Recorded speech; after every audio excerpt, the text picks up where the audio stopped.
ആകട്ടെ, ഏതിന്റെങ്കിലും ഒരു നന്മ ഒരു മുസ്ലിം നാമധാരിയുടെ പേരിൽ വന്നാൽ അതെല്ലാം ഇസ്ലാമിന്റെ പേരിൽ കർശനമായി തന്നെ ആഘോഷിക്കപ്പെടുമ്പോൾ തീവ്രവാദികൾ ഒന്നും മുസ്ലിം അല്ല എന്ന് പറയുന്നു.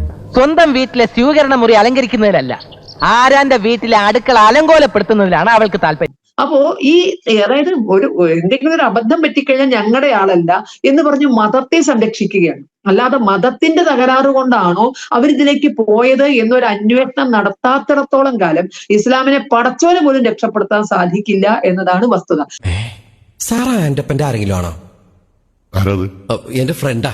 അവനാ ഈ നിലവാരത്തിലുള്ള വൃത്തിയായിട്ട് ഉപമങ്ങളൊക്കെ പറയാറ്. ഇസ്ലാമോഫോബിയ എന്നൊക്കെ പറഞ്ഞ് ഒരു പുകമറയൊക്കെ ഉണ്ടാക്കാം എന്നുള്ളതിൽ കവിഞ്ഞ് ഈ പറയുന്ന എല്ലാവർക്കും 10 വോട്ട് കിട്ടുമെന്നുള്ളത് കൊണ്ടാണ് ഇവിടെ ഇടതുപക്ഷം വലതുപക്ഷം ഇപ്പൊ അതിന് വെള്ളം പൂശിക്കൊണ്ട് നിൽക്കുന്നത്. ആ വോട്ട് കിട്ടാത്തൊരു സാഹചര്യം വന്നു നോക്കട്ടെ. മറിച്ച് ചെറുതായൊരു തോൽവി സംഭവിച്ചാൽ പോലും ഇവരൊക്കെ മറിച്ച് പല യാഥാർത്ഥ്യങ്ങളും തുറന്നു പറയും. ഇതേ നേതാക്കളൊക്കെ പല വേദിയിലും ഇസ്ലാമിക തീവ്രവാദത്തെ പറ്റി പല സന്ദർഭങ്ങളിൽ പറഞ്ഞിട്ടുള്ളതൊക്കെ നമ്മുടെ മനസ്സിലുണ്ട്. അപ്പൊ ഇവരൊക്കെ തന്നെ, കാരണം ലോകം മുഴുവൻ ഈ ഭയമുണ്ട്. അതൊരു കാര്യം അടിസ്ഥാനമില്ലാത്ത ഭയമല്ല, അത് അനുഭവങ്ങളിൽ നിന്നുണ്ടാക്കിയിട്ടുള്ള ഭയമാണ്. എന്റെ ആഗ്രഹങ്ങളൊക്കെ സാധിച്ചു തരാനേ എനിക്ക് നിങ്ങളുടെ ആവശ്യമില്ല, അതിനൊക്കെ എനിക്ക് വേറെ ആളുകളുണ്ട്. അപ്പൊ അത് ഇസ്ലാം തന്നെ തിരുത്താൻ ശ്രമിക്കാത്തിടത്തോളം കാലം ഇങ്ങനെ കിട്ടുന്ന ഓരോ വിജയവും വലിയ വിജയമായി ആഘോഷിക്കുകയും അതിന്റെ പേരിൽ അഭിമാനിക്കുകയൊക്കെ ചെയ്യുന്നിടത്തോളം കാലം ഞാൻ ഈ പറഞ്ഞ ഇസ്ലാമിനെ രക്ഷിക്കാൻ പടച്ചവന് പോലും സാധ്യമല്ല എന്നുള്ളതാണ്. എന്റെ പൊന്നു ജോസ്പേട്ട, ഇനിയെങ്കിലും ഈ പന്നത്തരം പറച്ചിലൊന്ന് നിർത്ത്. ജലീൽ പുനലൂർ, ഇതിൽ കൃത്യമായിട്ടുള്ള ഒരു അജണ്ടയുണ്ട് എന്ന് വ്യക്തമായതിനെ തുടർന്നാണ് എന്തുകൊണ്ടാണ് ഇതൊക്കെ ഉൾക്കൊള്ളാൻ താങ്കൾക്ക് ബുദ്ധിമുട്ട്? ഞാനത് തീർച്ചയായിട്ടും ഉൾക്കൊള്ളുന്നുണ്ട്. ഒരു യാഥാർത്ഥ്യബോധത്തോടെയാണ് ഞാൻ. അങ്ങനെയാണ് ഇങ്ങനെ സംസാരിക്കുന്നില്ല താങ്കൾ. അയ്യോ, അങ്ങനെ ഒരു അവസാന വാക്ക് പറയരുത്.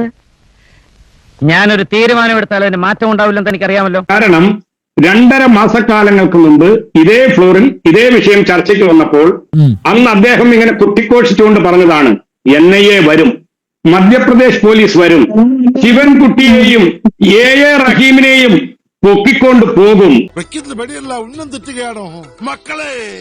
ശിഷ്ടകാലം. അന്ന് അദ്ദേഹത്തിന് കൂട്ടിന് ആരാധ്യനായ ബഹുമാന്യനായ നമ്മുടെ മുൻ DGP അദ്ദേഹം കൂടി ഉണ്ടായിരുന്നു. അദ്ദേഹം പറഞ്ഞ കുറെ കാലം ഇവരവിടെ സെക്ഷൻ ഓഫ് ലോ അനുസരിച്ച് മധ്യപ്രദേശ് പോലീസിനെ ഇവിടുന്ന് അറസ്റ്റ് ചെയ്തുകൊണ്ടുപോയി റിമാൻഡിലിടാനായിട്ട് ഒരു കോടതി വിധിയും ആവശ്യമില്ല. ഞാൻ പറഞ്ഞത് 100 വർഷത്തേക്കുള്ള ശിക്ഷയ്ക്കുള്ള വകുപ്പുകളാണ് ഉള്ളതെന്നാണ്. ഞാൻ പറയാത്ത കാര്യം എൻ്റെ വായിൽ കയറ്റി വയ്ക്കരുത്.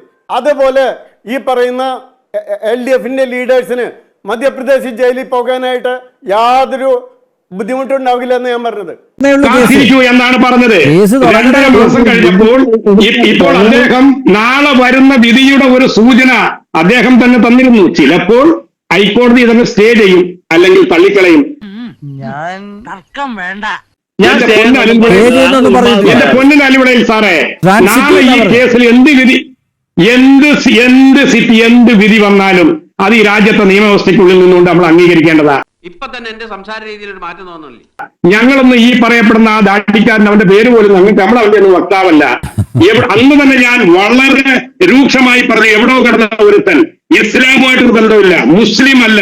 കൂടുതലായി ഞാൻ വല്ല ഡയലോഗും പറയണു. പേര് കൊണ്ട് മുസ്ലിം ആയിട്ട് നിങ്ങൾ പൊക്കിക്കൊണ്ടുവരുമല്ലോ ആരിഫ് ഹുസൈൻ. നാളെ അയാൾ ഇതുപോലെ എന്തെങ്കിലും തോന്നിയാസം ചെയ്താൽ ഇവിടുത്തെ മുസ്ലിം പള്ളികളും മുസ്ലിം സമുദായവും ബാധ്യതപ്പെടണോ? എങ്ങനെയുണ്ട് എന്റെ പെർഫോമൻസ്? കലക്കില്ലേ? ഇതൊരു തുടക്കം മാത്രം. അനിൽ വിളയിൽ സാർ എന്തെങ്കിലും ചെയ്താൽ ഹിന്ദു സമൂഹം അതിൽ കക്ഷിയാകണോ? അതൊക്കെ അതാത് വ്യക്തികളുടെ കാര്യമാണ്. ഇന്നലെ കണ്ട് നെടുമങ്ങാട്ട് ഞാൻ നിങ്ങൾ അങ്ങനെ ചർച്ച കൊണ്ടുവരുമെന്ന് ഇങ്ങനെ ആശിച്ചിരുന്നതാ. അഷ്കർ എന്ന് പറയുന്ന ഒരു ക്രൂരൻ, അവൻ 2 or 3 വിവാഹം കഴിച്ച് അവന്റെയൊക്കെ കുറെ പെൺകുട്ടികൾ പോകുന്നതിന് പെൺകുട്ടികളെ നമ്മൾ പറയുക എന്നുള്ളതിനപ്പുറം അതിലൊക്കെ ഒരു സമുദായമോ ഏതെങ്കിലും ഒരു മതമോ എങ്ങനെയാണ് കക്ഷിയാകുന്നത്? പിന്നെ ഞാൻ ആദരിക്കുന്ന ഒരു ഗുരുവര്യയാണ് ശശികല ടീച്ചർ.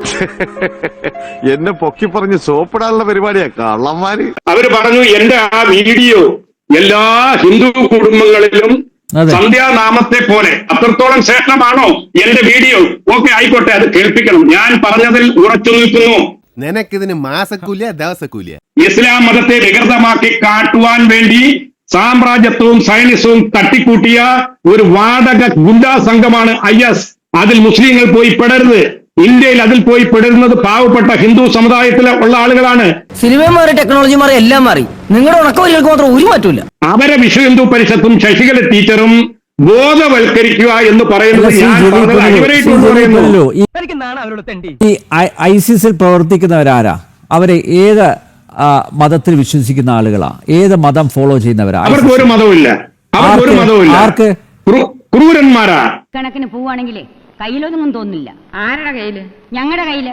അതല്ലേ ഞാൻ ചോദിച്ചത്, അവർ ഫോളോ ചെയ്യുന്ന മതം ഏതാണ്?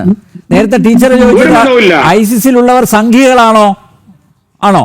ഞാൻ പറഞ്ഞുതരാം. മുസ്ലിമോ അല്ല. ബാഗ്ദാദി എന്ന് പറയുന്നവൻ ജൂതനാണ്. IS സ്ഥാപകൻ എന്ന് പറയുന്നവൻ ഇസ്രയേൽ വംശജനായ ബാഗ്ദാദിയാണ്.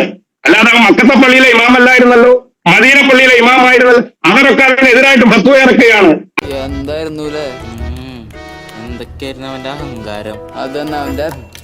അതാണ് ഞങ്ങൾ പിൻപറ്റുന്നത്. ഇന്ന് ഒരു കാര്യം കൂടി ഞാൻ പറഞ്ഞുതരാം. ഇന്ത്യ രാജ്യത്ത് ഈ കഴിഞ്ഞ ഒരു വർഷക്കാലത്തെ, അതിനു മുമ്പുള്ളത് പോട്ടെ, രാജ്യത്തിന്റെ സുപ്രധാനമായ രഹസ്യങ്ങൾ പാകിസ്ഥാൻ എന്ന ശത്രു രാജ്യത്തിന് ചോർത്തിക്കൊടുത്തവരുടെ പേര് നമുക്ക് വേണമെങ്കിൽ നാളെ ഒന്ന് ചർച്ച ചെയ്യാം. എന്താ ഉറക്കം വരുന്നു? അവരെ ആ പേരുകാരോ മുസ്ലിങ്ങളുണ്ടെങ്കിൽ പേര് പറഞ്ഞാൽ ഞാൻ അവരെ ബോധവൽക്കരിക്കാം. മറ്റു പേരുകാരുണ്ടെങ്കിൽ ശശികല ടീച്ചറും അനിൽ വെളയിൽ സാറും, നിങ്ങളാണല്ലോ ഹിന്ദു സമൂഹത്തിന്റെ മൊത്തത്തിലുള്ള കുത്തക ഏറ്റെടുത്തിരിക്കണം. പുറം മാത്രം നന്നായിരുന്നാ പോരാ, അകം കൂടെ നന്നായിരിക്കണം. അവരെയൊന്ന് ഉപദേശിക്കണം. പിറന്ന മണ്ണ് ദേവന് തുല്യമാണ്. അത് സ്വർഗത്തേക്കാൾ നല്ലതാണ്. അതുകൊണ്ട് പിറന്ന മണ്ണിന്റെ രഹസ്യങ്ങൾ അരക്കുപ്പി കള്ളിനും 500 രൂപയ്ക്കും ഒരു പെണ്ണിന്റെ സൗന്ദര്യത്തിനും വേണ്ടി ഒറ്റിക്കൊടുക്കുന്നത് ധൈര്യം ഞാൻ എന്റെ ചാൽ ശോഭരാജ് മാത്രമേ കണ്ടിട്ടുള്ളൂ. അത് മുസ്ലിം ആയാലും ഹിന്ദു ആയാലും തെറ്റാണെന്നുള്ള ഒരു സന്ദേശം വിശ്വ ഹിന്ദു പരിഷത്ത് നടത്തട്ടെ. ഇല്ലേ, ഞാൻ തന്നെ വരും നിന്നെ പൊക്കി കരുതേച്ച് ഇവിടെ തൂക്കാൻ. അനിൽ വെളയിൽ സാറിന്റെ അടുത്ത് ഇന്നാളെ ഞാൻ പറഞ്ഞല്ലോ, ബാലികയോടുള്ള നിങ്ങളുടെ ഈ ഒടുങ്ങാത്ത വാഞ്ച ഞാൻ ആദരിക്കുന്നു. പക്ഷെ അത് ഈ ഒരു പെൺകുട്ടിയിൽ മാത്രം നിർത്തരുത്. 10,000-കണക്കിന് ബാലികമാർ ചേരികളിൽ ഒരു നേരത്തെ മലമൂത്ര വിസർജനം ചെയ്യാൻ നിവൃത്തിയില്ലാതെ അലയുന്നുണ്ട്. അതിന് പകരം എല്ലാ ദിവസവും വൈകിട്ട് ഇങ്ങനെ ഈ ചാനൽ ഫ്ലോറിൽ വന്നിരുന്നു കൊണ്ട് ഈ ഏതെങ്കിലും ഒരുത്തൻ കാണിക്കുന്ന തെമ്മാടിത്തത്തെ ഉയർത്തി കാട്ടിക്കൊണ്ട്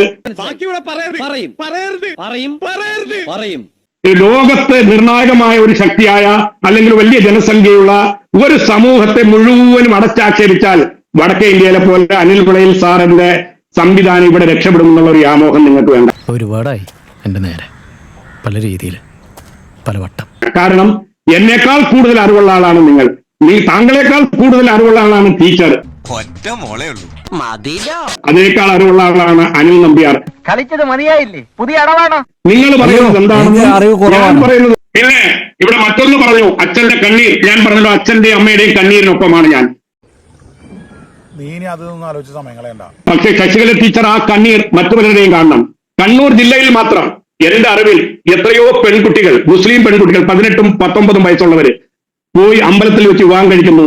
ഇവിടെ ഉടനെ പോപ്പുലർ ഫ്രണ്ടുകാർ പറയും അത് കുരുക്ഷേത്രമാണ്. അതാ ഞാൻ അവരോടും പറയാറുണ്ട്, പോയി പണി നോക്കണോ എന്ന് പറയുന്നല്ലേ ഉള്ളൂ. ഇഷ്ടമുള്ള പെണ്ണിന് അവന്റെ കൂടെ ജീവിക്കാൻ താല്പര്യമെങ്കിൽ പോയി ജീവിക്കട്ടെ. ബാക്കി കാര്യം ഞാൻ പറയേണ്ട ആവശ്യമില്ല. ഹിന്ദു ദർശനങ്ങൾ വിഭാവന ചെയ്യുന്ന എല്ലാവരെയും ചേർത്ത് പിടിക്കുന്ന ഒരു സമഭാവനയിലേക്ക് ശശികല ടീച്ചറും അനിൽ വെളയിൽ സാറും അടക്കണം വന്നാൽ നമ്മുടെ നാട് എത്ര സുന്ദരമായി. ആരോട് ഇതിങ്ങനെ എത്ര വട്ടം പറഞ്ഞു? ഞങ്ങളൊന്നും ഹിന്ദുക്കളുടെ ശത്രുക്കളല്ല. മുസ്ലിങ്ങൾ എല്ലാവരും പുണ്യാളനാണെന്നുള്ള ഒരു അഭിപ്രായവും എനിക്കില്ല. അതിലും കുറെ തോന്നിയാസങ്ങളുണ്ട്. അതിനെയൊക്കെ നമ്മൾ ഒന്നിച്ചെതിർക്കണം. എനിക്കാരെ ഒന്നും ബോധിപ്പിക്കണ്ട. എനിക്ക് ശരിയെന്ന് തോന്നുന്നു ഞാൻ ചെയ്യും. പക്ഷേ അതിനെ ഏതെങ്കിലും ചെയ്യുന്ന ഒരു ദുഷ്പ്രവൃത്തിയെ ഏതെങ്കിലും ഒരു മതത്തിന്റെയോ ഒരു സംവിധാനത്തിന്റെയോ മേൽ ചാർത്തപ്പെടുന്നത് നീതിയല്ല. അത് നിങ്ങൾ തന്നെ വിഭാവന ചെയ്യുന്ന ഹൈന്ദവ ദർശനത്തിന് എതിരാണ് എന്ന് മാത്രമേ ഞാൻ ഓർമ്മപ്പെടുത്തുന്നു. ഇത് അത്ര നിസ്സാരമായി തള്ളാനുള്ളതല്ല.